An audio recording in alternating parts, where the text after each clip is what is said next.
How to overcome past relationship hurt. Hi, my name is Dr. Meghana Dikshit. I'm the author of the book You Matter, Brain and Performance Expert and an Ayurvedic doctor. On this channel, we help you start developing yourself in a most progressive way, uplift the quality of your life, and give you the brain hacks that can start rewiring your brain so that you can have a beautiful life for yourself. If you are new to the channel, make sure that you subscribe and hit the bell icon. And if you are regular to the channel, please welcome once more and let's dive straight into the topic of past relationships and how can we overcome that hurt. If you are ready, type ready in the chat box and let's begin. Well, when it comes to past relationships, if you have amicably parted, it's great. But if you are not, if one of you have decided to walk away and move out, there is a possibility that the other one is feeling the hurt, feeling resentment, anger, feeling why was I dumped?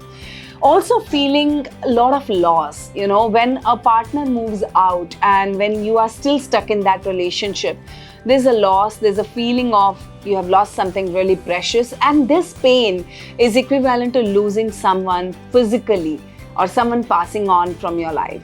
So first and most important thing is acknowledge how you're feeling. Rather than dismissing the feelings of grief and loss and getting vengeful or angry about the person doing this to you, start acknowledging how are you feeling exactly. Is it hurt? Is it resentment? Because the anger is simply a topmost symptom that is coming out of the hurt and the grief that you're feeling. When you start acknowledging how you actually feel, below that anger, under that surface of anger, what exactly is going on? Is it hurt? Is it resentment? Is it sadness? Is it anxiety? Is it fear? Is it, feeling that you are left out? Is it your feeling that you don't belong? Is it your feeling lonely? There are so many feelings that can stem out from a breakup. And these feelings could be really, really hurtful. And when you don't know how to deal with those feelings, or when you do not acknowledge them, they turn into a volcano. They kind of turn into a anger outburst, and then you start getting back at that person who did this to you, or you start talking bad about that person, or you start blaming the situation, whatever it is for you. So first and foremost is get clear about the feelings that you're feeling. Then we can start dealing with them. Now, if you have identified what is your feeling, and if you're very clear about it, let me know about the feeling. What exactly is the feeling that you're feeling right now? Once you tell me that, I will be able to help you better in when you identify a particular feeling, we can actually navigate from it in a very, very beautiful way. The second step to overcome the past relationship hurt is, once you've identified the feeling, then start reflecting on that feeling and that relationship in a most neutral way. When you reflect, you start learning. Now, a relationship in the beginning is all great because everybody is very conscious about their behaviors, the way they are acting, the way they are with you, the habits, everything, right? But as the time passes, all of us human beings from conscious move to the subconscious, and the real stuff comes out. That doesn't mean that that person has changed. That just means that now that person is no longer conscious, because you cannot be conscious for a very long time. It's a practice that you develop in your life, and unfortunately, we don't have a schooling system that teaches us to develop the consciousness. So most of us in a relationship go back to our subconscious behaviors, our habits, and our thought processes. And then it starts creating the dispute between two people, because what you felt in the beginning of the relationship, you no longer feel that way. And very rarely I see people in relationship are working towards creating a harmonious relationship. Most of the people get into a relationship to fulfill their needs and their wants. Very rarely a couple gets into a relationship thinking that, okay, I want to make sure that I am contributing to help this person grow in their life. Now, when you do not have that kind of a thought process, and when your subconscious is filled with a lot of past memories and past experiences that you've gone through that may not have been a great role model or great feeling for you about a relationship. Now, when you reflect on this particular relationship, I want you to identify at least 5 incidents or 5 reasons that you decided to split or you had a discord. And these 5 things will show you the pattern in that relationship. And when you see the pattern in that relationship, I want you to identify what can you learn? What is the wisdom behind this pattern? What could you have done differently? Not blaming the other person for behaving in a certain way. What could you do differently? Now, I'm going out of the limb on saying this, that maybe, yes, let's take a hypothetical scenario where, yes, your partner was very bad, very narcissistic personality and treated you really badly and abusive and all that negative stuff that may be going on in your space right now. I want to ask you this question. Yes, the person was like that. Let's take it that way. But what made you get attracted to this person? What made you feel that you want to be in that relationship? What was the part of you that was attracted in that relationship? Now that is where you need to learn. Did you have low self-worth? Did you feel low self-esteem? Were you a shy person who never expressed anything? What was your feeling, or what were your challenges that you were compelled to get into this relationship? I'm 100% sure that if you're broken up from that relationship, there's a reason behind it. But there is also a reason for you to get into that relationship in the first place. Nobody can trick you. So what was the reason for you to get into that relationship? And how can you start working on those relationships? A lot of times when you feel that a partner was dominating, whether you wanted that dominance, whether it's been a life pattern for you, you always feel people control you. So why do you allow people to control you? Or if you are the controlling partner and the other one decided to split or detach from you, why do you feel the need to control the other person? So there is a lot of wisdom in that pattern. If you can identify, it takes a little work to do it, but this is worth it. You will understand what are some of the things that you can avoid in your next relationship. Or where are the areas that you need to heal yourself so that you don't fall into the same trap again and again. So reflect, comment reflect in the chat box, and let's start reflecting on our mistakes or our opportunities or the challenges that we faced in that relationship for us to grow above that relationship. Find the wisdom in that mistake that you have made. The third and the most important thing that you need to understand when you are overcoming a breakup is taking care of yourself. See, grief can make you feel extremely ashamed and guilty.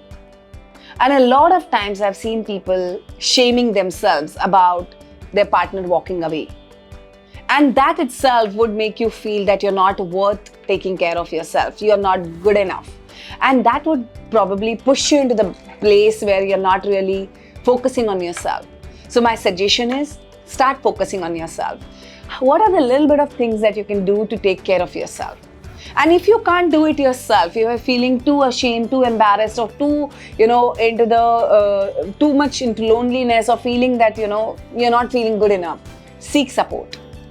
Ask someone, your friend, your trusted relative, anybody who can be there with you and to remind you about how amazing a person you are. Just because someone is walked out of a relationship and they may have blamed you for all that reasons, there are so many things in you that are fantastic. So don't allow a relationship breakup to define your personality. Seek support, seek help from someone who can encourage you, motivate you, inspire you to start taking care of yourself. The fourth step is stop blaming. Most of the times you are not able to overcome the hurt because you are constantly into the blame zone. You are either shaming yourself or blaming yourself for that relationship not working, or you're blaming other person. Either ways, that relationship is gone. So continue to blame other person or yourself only means that you are stuck into that relationship and you're not ready to move on. So the moment you catch yourself blaming yourself or the other person, ask yourself this question: how can I get out from this blaming mentality? And how can I move into a mentality where I am comfortable by my own self? Now, a lot of times I see a pattern in people that, when you get out of one relationship, people get attached to another relationship. There is a reason behind it. Because probably you are not comfortable being by yourself. You want to attach yourself to the other people so that you can start feeling good about yourself. Take a good look at yourself.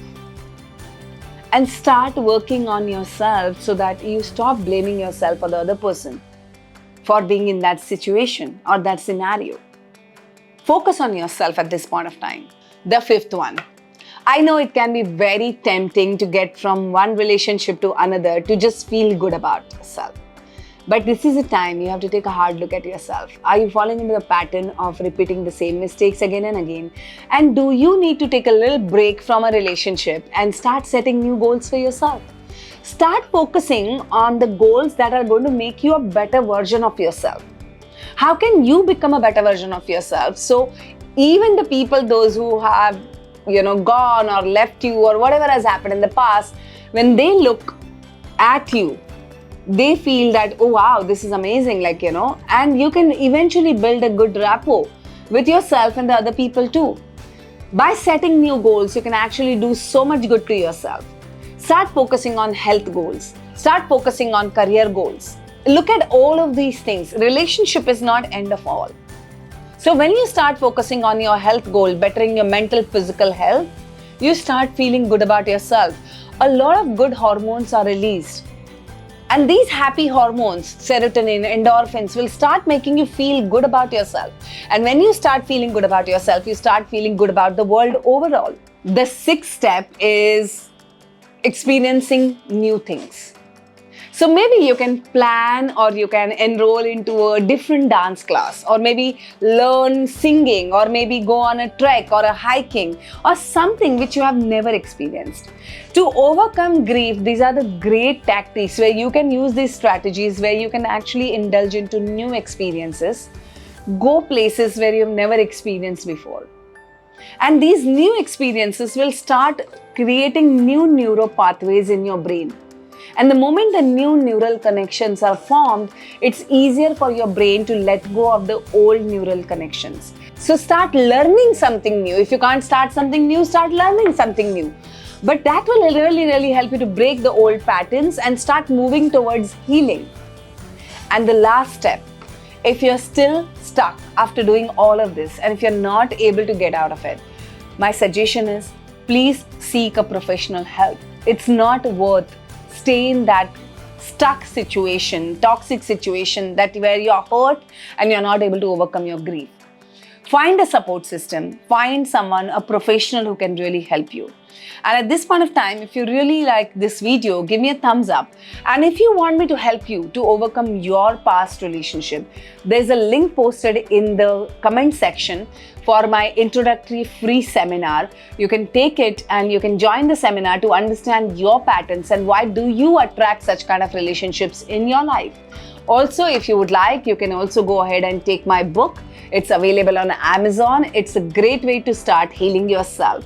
If you like the video, give a thumbs up. Make sure that you share it with your 10 friends, those who are also dealing with these kind of situations, and come back for more next time. I will see you soon.